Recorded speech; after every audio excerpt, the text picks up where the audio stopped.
দিনের আলোয় বৈঠক, রাতে এলো ঘোষণা, কিন্তু দুই সময়ে অনুপস্থিত ইসলামী আন্দোলন বাংলাদেশ। বৈঠক ও সমঝোতা হয়েছে 10 দলের মাঝে, তবে ঘোষণা আসে এটি 11 দলীয় নির্বাচনী ঐক্য।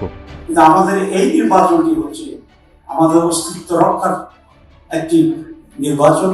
ইসলামী আন্দোলন বাংলাদেশকে ছাড়াই জামায়াত নেতৃত্বাধীন 10 দল ঘোষণা দিয়েছে 253 আসনের নির্বাচনী সমঝোতা। দিনভর বৈঠকে ছিলেন না ইসলামী আন্দোলনের কোনো প্রতিনিধি।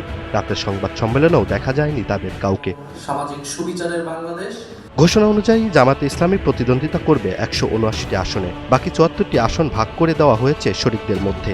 এনসিপি পেয়েছে 30টি, বাংলাদেশ খেলাফত মজলিস 20টি, খেলাফত মজলিস 10টি, এলডিপি 7টি, এবি পার্টি 3টি, নিজামে ইসলামী পার্টি 2টি, বিডিপি 2টি আসন। এদিকে খেলাফত আন্দোলন ও জাকপা জোটে থাকলেও তাদের কোনো আসন দেওয়া হয়নি।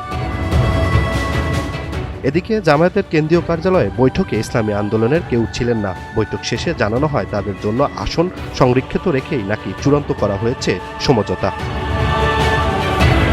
ইসলামী আন্দোলনের কেউ না আসা প্রসঙ্গে জামায়াতের আমির ডাক্তার শফিকুর রহমান বলেন, তারা আমাদের সঙ্গে আছে, তবে নিজেদের মধ্যে আরও একটু বোঝাপড়া করছে।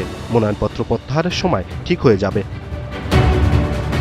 কিন্তু প্রশ্ন থেকেই যাচ্ছে, যে দল উপস্থিত নেই সে দলকে নিয়ে ঐক্য কিভাবে হয়? রাজনৈতিক অঙ্গনে এখন আলোচনার কেন্দ্রে একটাই প্রশ্ন, এই ঐক্য কি সত্যি 11 দলের, নাকি বাস্তবে এটা 10 দলের সমঝোতা? সবাইকে নিয়ে চলার কথা বলা হলেও ইসলামী আন্দোলনকে বাইরে রেখে আপাতত ঘোষণা এসেছে। এদিকে ইসলামী আন্দোলন বাংলাদেশ শুক্রবার বেলা 3টায় তাদের দলীয় কার্যালয়ে পৃথক সংবাদ সম্মেলন ডেকেছে। এখন দেখার বিষয় সেখান থেকে কি বার্তা আসে।